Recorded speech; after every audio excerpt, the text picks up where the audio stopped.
Praise God again. Praise God. Naputol po yung connection ko kasi ito po yung isa din sa literal na wifi is everywhere. Kasi sa kada paglakad po dito, napuputol yung ano ng connection kasi another terminal. So pakikita, ito po, this is one of my favorite part here in the Changi International Airport. Dito po sa part na to kasi para siyang European style. Ito po, pakikita po sa inyo. Yan, nakikita niyo po yan. Tapos dito naman sa front, dito, yan, ilalakad ko po kayo dito konti. Ayan. Actually, kapag hindi ka po mapapagod maglakad dito, kapag pumunta po kayo nga po, katulad nga sinabi ko kanina, loobin ng Diyos na, sabi ko nung last year na live ko na, kung muling loloobin ng Panginoon na makarating muli ako sa lugar na ito, ay purihin po ang Panginoon. At salamat po sa Panginoong Jesucristo sapagkat muli po akong pinabalik ng Diyos sa lugar na ito. Grabe po talaga. Kaya nga po nakapasyal po nga po kami, di ba, nung isang araw dito sa Merlion. Na sobrang ganda rin po ng lugar na ito at napaka-disiplinado ng mga tao at especially the greatest, napakalinis talaga po. No. So ito, gustong-gusto ko po tong part ng kanilang part ng airport dito kasi iba ano siya napaka European style ng ano doon po banda. Ewan ko, wag lang mawala yung connection doon sa part na yon. Kasi iaano ko na lang kasi baka mawala uli. Ayun po doon sa part na yon diyan. At ang Singapore po, lagi po silang yan po. Kasi nga syempre nakakapagod maglakad kaya lagi silang may ganyan. So yun nga po, katulad na nabanggit ko po kanina, na yung nadaanan po namin, yung last time na doon po kami nag-live, doon po ako nag-live. Nagpapasalamat po ako kay Lord kasi, yun nga po, salamat po sa Panginoong Jesus, muli po akong pinabalik ng Diyos sa dakong lugar na ito upang i-glorify ang kanyang banal na pangalan. Ito po pakikita ko sa inyo, salamat datang. Parang salamat datang ay kasi same lang po ng salita ng mga Malaysian. Ayan, ito pakikita po sa inyo. Ayan. Welcome to Terminal 3. Salamat datang. Ayan. Praise God.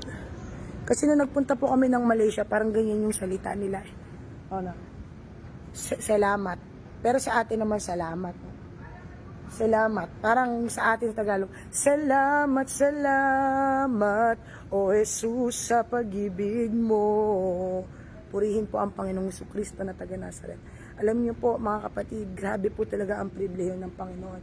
Kapag po tayo ay patuloy na nanalig, na nanampalataya sa ating Panginoong Jesucristo, na nagbuwis at nag-alay ng buhay para sa atin, i-appreciate po natin yung ginawa ni Lord. Kasi yung buhay po natin napakahalaga sa kanyang banal na paanan. Kumbaga tayo po ng mga nananalig at sumasampalataya sa ating Panginoon, patuloy din tayong i-appreciate ni Lord kapag higit lalo, kapag binibigyan natin siya ng panahon, ng oras, pinapriority natin siya. We need to focus unto Jesus because He is the author and the finisher of our faith. Grabe po talaga ang Panginoon. So, alam niyo po, yung katulad na banggit ko nina sa live ko na ako po yung klaseng taong simple lang, medyo boyish type nga, 'di ba? So, kaya hindi ako mahilig sa mga luxurious na mga gano'n, sa mga brand na mga kung ano-ano, okay na sa akin yung okay lang. Kaya po, grabe po talaga ang ginagawa ng Panginoon. Hindi ko po na shoutout si Sister Jen, yung kapatid po ni Pastora Emeline kanina. Kasi nga nag-slow na yung connection. Hindi na ako nakapag-shoutout dun sa aking unang video na live ko po. So nandito na po kami kasi ibang nag-i-slow connection na naman. So yun po, grabe talaga ang Panginoon po kasi ako po sa totoo lang, actually hindi na talaga ako sanay mag-live. Magla-live lang ako kapag ganito ng mga sitwasyon. Kasi nakakahiya naman makikita sa newsfeed paulit-ulit yung pagbumukha mo, 'di ba? Nasa newsfeed. So grabe po talaga si Lord. Grabe. Alam niyo po, wala po akong ibang itataas, pupurihin, dadakilain kundi ang banal na pangalan lamang ng ating Panginoong Jesucristo na taga Nazaret. At unang-una, kapag po nakauwi po kami sa Pilipinas, sa trip na ito, sa tour na ito, na binigay ng Diyos, niregalo ng Diyos sa amin, sa TMJCH family. Andito pa lang aking TMJCH family, abala kumain tong mga to. Oh, kaway-kaway naman dyan, habang kumakain, praise God. Yan, praise God. Hallelujah. Yan. So, maybe one day, and I hope one day, na ang Pilipinas din ay maging ganito rin kaganda, di ba? Yung kahit yung airport. Yung airport, parang sa loob niya ay parang mall, di ba? So, pwede naman niyang gawin ayon sa kalooban ng Panginoon. Grabe. Alam niyo po, pagka nalaman niyo po ang sikreto ng pagpupuri, pagsamba para sa ating Panginoong Jesucristo, grabe po ang gagawin ng himala sa inyong mga buhay. Tsaka, ang Panginoon ay napakabuti. Siya ay banal na Diyos na naghahari noon, ngayon at magpakilan pa man. Sobra pong pasasalamat sa aming puso, isip at buong pagkatao ang ginawa ni Lord na pribilehiyong ito since day 1. Kumilos ang banal na Espiritu Santo sa aming mga buhay since day 1. Praise God. Hanggang mag-day 2, hanggang mag-day today. Yan. Until tomorrow and forever hanggat tayo nabubuhay. Grabe talaga ang Panginoon. So, grabe po talaga si Lord sa buhay ng kanyang mga lingkod kasi hindi niya pinapabayaan. Talagang ang pangako ng Diyos, He will never leave you nor forsake you. Ganyan po ang pangako ng ating Panginoong Jesucristo sa ating lahat. Kung sa Old Testament, ang sabi ng Amang Yahweh, ako'y sasayo, huwag ka matakot, ako ang iyong Diyos, hindi ka dapat mangamba kanino man. Palalakasin kita at tutulungan, iingatan at ililigtas. At ang pangako ng Diyos Ama kay Jacob, tandaan mo, susubaybayan kita at pagtatanggol kahit saan ka man magpunta at ibabalik ka sa lupain nito. Hindi kita hihiwalayan hanggang sa matupad lahat ng sinabi ko sa iyo. Praise God, di ba? Kung panghahawakan natin yung salita ng Diyos na yun. Kay Jacob, maaari din mangyari sa ating buhay. At ito naman sa kasalukuyan, katulad ng binanggit ko, Jesus Christ said, He will never leave you nor forsake you. He is the only way, the truth, and the life. No one comes to the Father except by Him. No other name but Jesus Christ. Alam niyo po, sa mga nagdaang mga panahon sa buhay ko na napuntahan ko yung iba pong mga ilang bansa pa lang po napuntahan ko, pero nakita ko po at mismong nasaksihan ko and experience ko kung gaano kumilos ang Espiritu ng Diyos sa aking buhay. Lahat ng sinabi niya since day 1 bago matatag ang aming ministry, ang sabi ng Panginoon sa aking buhay, huwag kang mag-alala anak, gawin mo lang ang mga pinapagawa ko, sundin mo lang ang mga pinag-uutos ko, sabihin mo lang ang mga pinapasabi ko. Kahit sobrang broken hearted ako ng mga panahon na yon, pero ngayon ko nauunawaan, every day, every month, and every year, pinapaunawa sa akin ng Panginoon na talagang tapat ang kanyang mga pangako sa aking buhay. Maging sa buhay ng aking mga kapatiran sa Panginoon at sa buhay ng aking pamilya. Grabe po talaga ang Panginoon. Grabe talaga ang Diyos. Purihin po. Muli, isa-shoutout ko si Sister Jen. Ayan, nanonood. Sister Jen. Nakapatid po ni Pastora Emeline. Isa-shoutout po kita dahil doon sa isang video ko, hindi kita na-shoutout. Dahil nag-slow na po ang aming connection. So maya-maya po ay kami ay lalarga na. Nais ko lamang po magpasalamat kay Lord sa muli na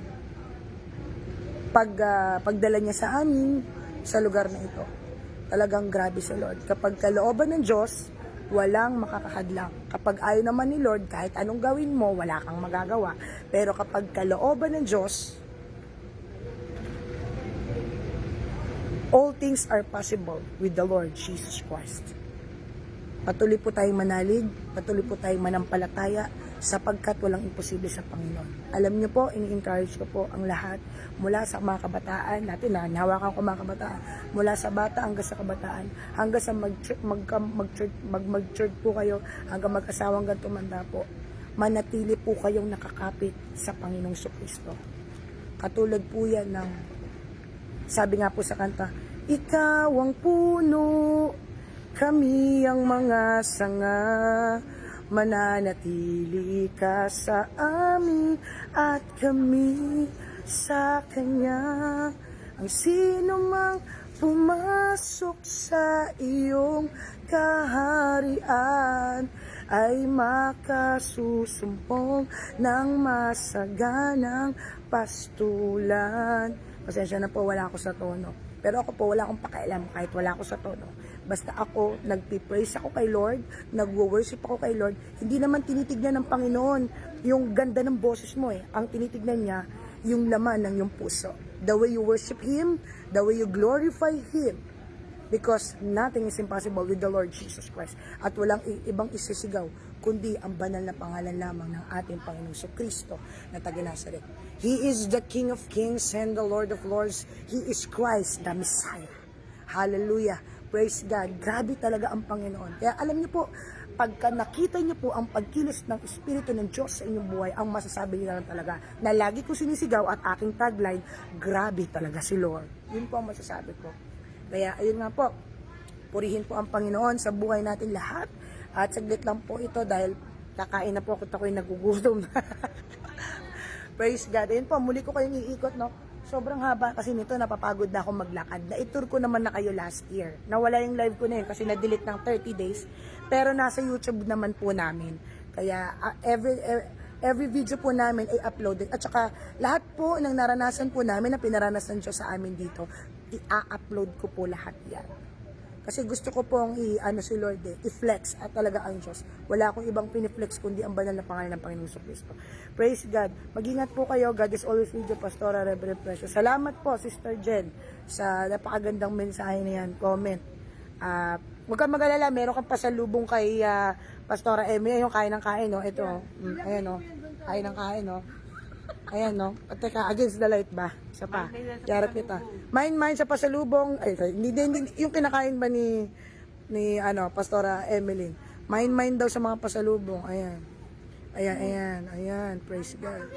Ito yung, ayan, no? Kain daw, kain. Ayan. Bago tayo mag-off ng live. Ayan, si Pastora Che. Nakakarami na yan. Ayan. Naubos na nga eh. Yan. Ubus na po. Pasensya na po kung nananaba kami lahat. Ganyan po kasi talaga mag-pamper ang Diyos sa amin. Grabe talaga si Lord. At ito pa, si Pastora, ay tingnan nyo po, tingnan nyo. Yan ang resulta ng blessed na tao. Oo, nakalive. Ganda ng mga suot nyo, Pastora. Praise God. Kasi po, purihin po ang Panginoon. Hindi po kami aalis ng basang Pilipinas nang hindi po kami naka-uniform. Katulad po ng logo na ito. Dahil, ang lagi kong sinasabi sa Panginoon, Lord, bawat puntahan namin na bansa, lagi ka namin kasama. Dahil ikaw ang nagpadala sa amin sa lugar na ito. Kung ang mga Israelita nga po, mga kapatid, di ba? Pinadala ng Diyos Ama. Hinati ang dagat na pula sa pangunguna ng kanyang banal na lingkod na si Moises. Kaya gusto ko po, kung nasan kami, ano man ang aming mararanasan, saan man kami magpunta, kasama namin ang Panginoon. Kasi nakadikit na sa mga pangalan namin ang pangalan ni Lord. Simula naging pastor po ako, naging reverend ako, binigyan ako ni Lord ng lisensya na magkasal, magbinyag, lahat ng authority na ibinigay niya sa akin. Iniingatan ko po yun at ina-appreciate ko in every detail of my life na binigay sa akin ng Panginoon. At ayokong masayang yung trust, yung tiwala ng Diyos sa akin. Lahat, sobra kong iniingatan lahat ng binibigay ng Diyos sa akin. Kaya alam niyo po, talagang lagi din namin dala ang aming tarpaulin, yung tarpaulin ni Lord na malaki. Kasi I am so proud and we are proud na dinala kami ng Diyos sa lugar na ito. Sa bawat bansa, grabe talaga ang Panginoon. Dahil wala naman ako talagang ibang itataas. Ako lang yung nakikita niyong mukha dito na nagla-live kasi gusto ko lang pasalamatan si Lord. Kung tutusin, pwede naman ako hindi mag-live, di ba? Pero gusto ko lang ipagsigawan sa buong mundo, sa lahat ng mga nanonood sa aking Facebook Live, na pinupuri ko ang Panginoong Kristo. Magpakailanman. Ayan. Ito pa yung Skytrade. Ayan. Natur ko na yan last year sa inyo eh. Kaya parang, yan. Ayun yung Skytrade po.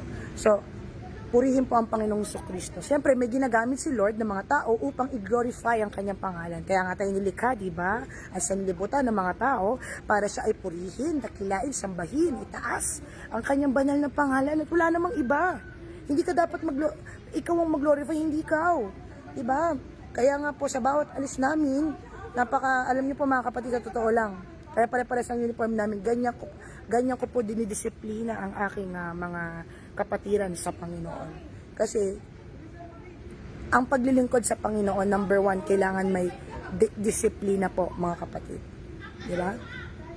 From the word to the discipleship, discipline din, di ba?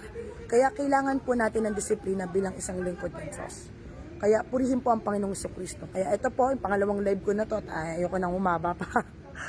Kasi grabe po talaga ang Panginoon. So, alika po, Pastora Rowena, alika. Alika mo, lapit ka dito. Ayan. So, yun nga po, muli. Kasi pag nag-ending po ako, lagi siya yung inaano ko, di ba? O, dito ka lang muna. Ikaw ang umalis, nahihiya siya dahil ang laki-laki na ng mukha niya. Dito ka, bumibilog na yung mukha mo. So, ito po. So, ayan, lalayo natin. Ayan na. Kaya po, purihin po ang Panginoon kasi uulitin ko po sa mga hindi po nakakilala sa amin. Ay, may chan ko, kitang-kita na. Ito po si Pastora Rowena.